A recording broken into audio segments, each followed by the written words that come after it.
So even if you did your own retool pathing of the file, if you didn't do anything really radical like change the orientation, then the default orientation is with 0, 0 at the corner with the x-axis the long direction and the y-axis the short direction. That's on the Macs, it's like this. This is the 0, 0 corner. On a desktop, you sort of face it from the front. So this is the 0, 0 corner. This is the x-axis. This is the y-axis. Most gantry tools are laid out the way the Mac says, with this corner, this lower left corner as 0, 0, x-axis going this way, y-axis going this way, z up and down in all of them. So first thing we're going to do is we're going to kind of clean off just whatever dust and cruds on your tabletop, on your spool board, and we're going to mount the blank. So if you got them from our kit, it comes with these little pads on here that have blue painter's tape stuck on the blank and then double stick tape on top of that. The double stick tape holds it down. The blue painter's tape just keeps it from leaving the double stick residue on the blank itself. And so you have to start by peeling off. It's a little bit funny. It helps to have some fingernails. But you peel off the little white protective pieces. Catch them. Don't throw them on the floor like I do. Dispose of them properly. 1, 2, 3, 4. And then we want to mount the blank, flip it over, and we want to line this corner up with our 0, 0 point and this edge up with the edge of our spool board. So when we get it close, then we just press it down. And all those little corner double stick pieces are for is just to keep it in place till we do the pilot holes to hold for the hold down screws. The hold down screws really do the work. This is just kind of like spot welding. You get it close. So it's stuck in place. It's ready to go. So the next step is to zero all our axes so that they're accurate to here, X, Y, change the bit to an 1/8 inch bit if you don't already have it, and then zero that to the top of the material. If you've made a change to the file, you zeroed at the table, then you'll have to do the Z0 before you put the blank in place. But if you're using the default settings, this is the kind of layout we're going to have. So depending on your tool, the Maxes and the desktops run to the end stops and re-zero and zero your X and Y off of that. If you have proc switches, there's a routine to do proc switches. Just use whatever zeroing, X, Y, zeroing, homing routine is right for your tool. So we're going to run the homing routine on here so that we accurately can get this corner position. So everything's oriented.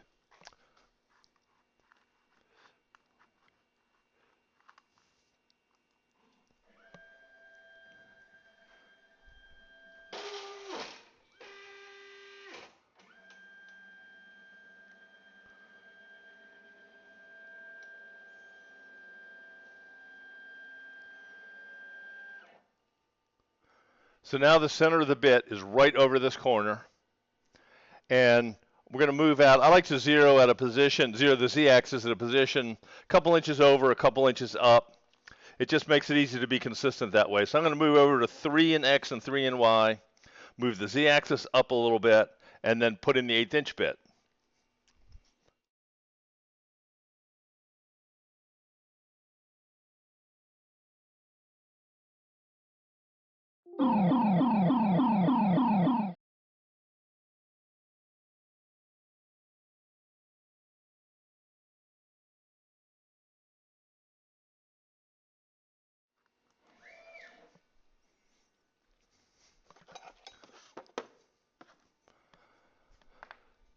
You know, all spindles I've seen use 2 wrenches, and you want to get them hopefully good and tight. Take out the bit that's in there. I'm using an 1/8 inch end mill. There's a lot of options, up spiral, down spiral. I think a straight bit works pretty well. It doesn't tear out the top surface. Down spirals make me a little bit nervous because they pack the dust into the cut, And if there's ever a speed issue or something malfunctions, um, it can cause a fire or at least some heat issues. So I usually put the two wrenches together and give them a good squeeze. I kind of figure you can't get it too tight. So then we're going to do the, we're going to use the Z0 plate to accurately set the zero. And I always use the clip on the collet. Maybe you don't have to. I always do. So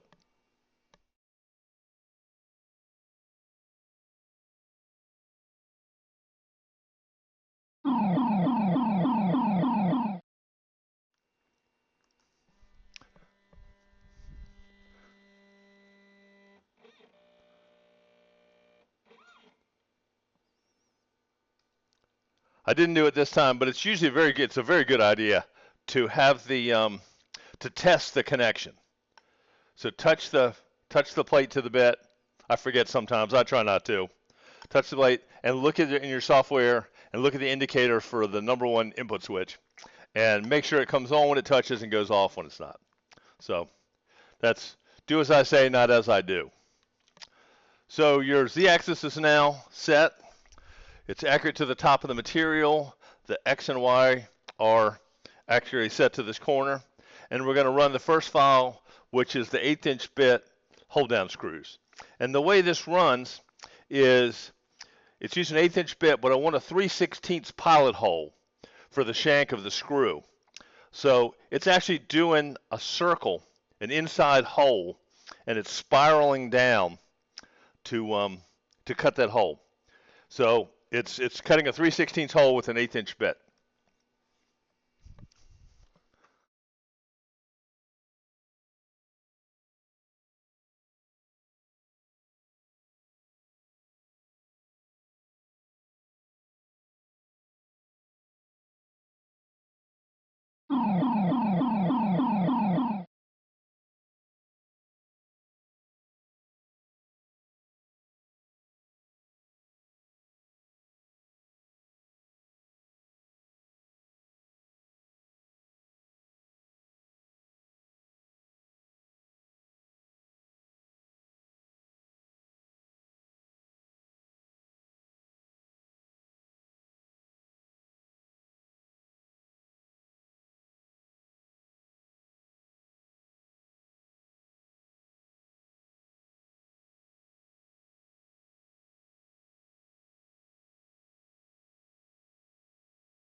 So you notice I set the home position in my VCAR file to be 24 in X, 0 in Y, and that clears the area here to put the hold down screws in.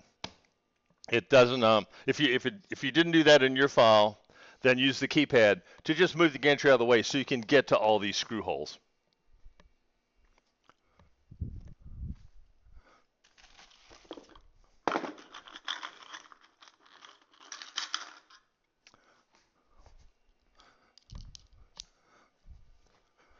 I'm pretty lazy, so I tend to use a drill or an impactor to put the screws in. But if you get the shared supplies kit, it has a screwdriver and the proper bit for the screws you have. We usually include square drives, but occasionally we'll use Torx bits.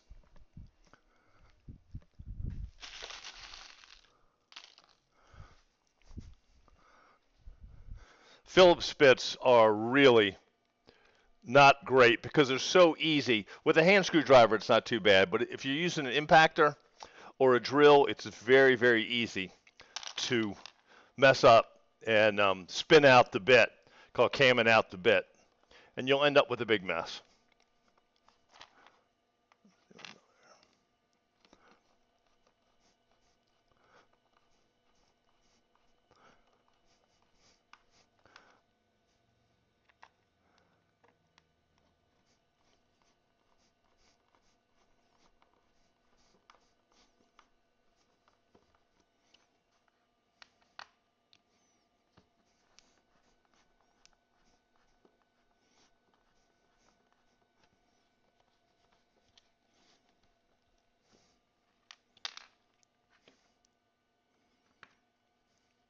So once these screws are in, that double stick tape is no purpose anymore. It's just to help hold everything in place till these screws are screwed in. So it doesn't hurt anything to be there, but it's not of any use anymore.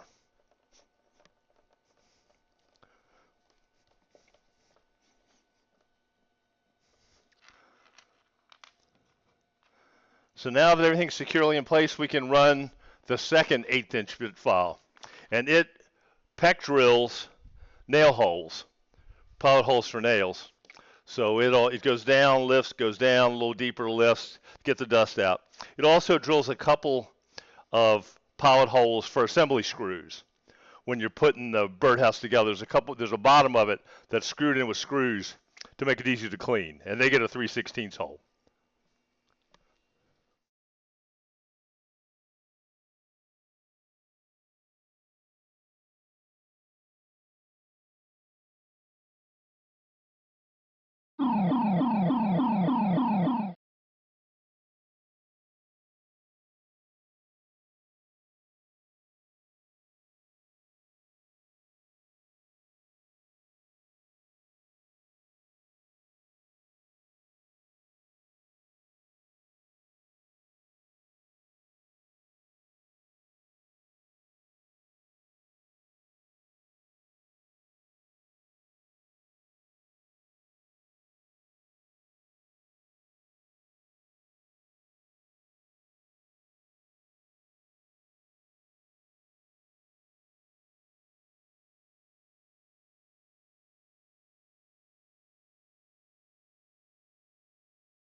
So the file runs. You'll notice I changed the home position because I know there's going to bit change after that.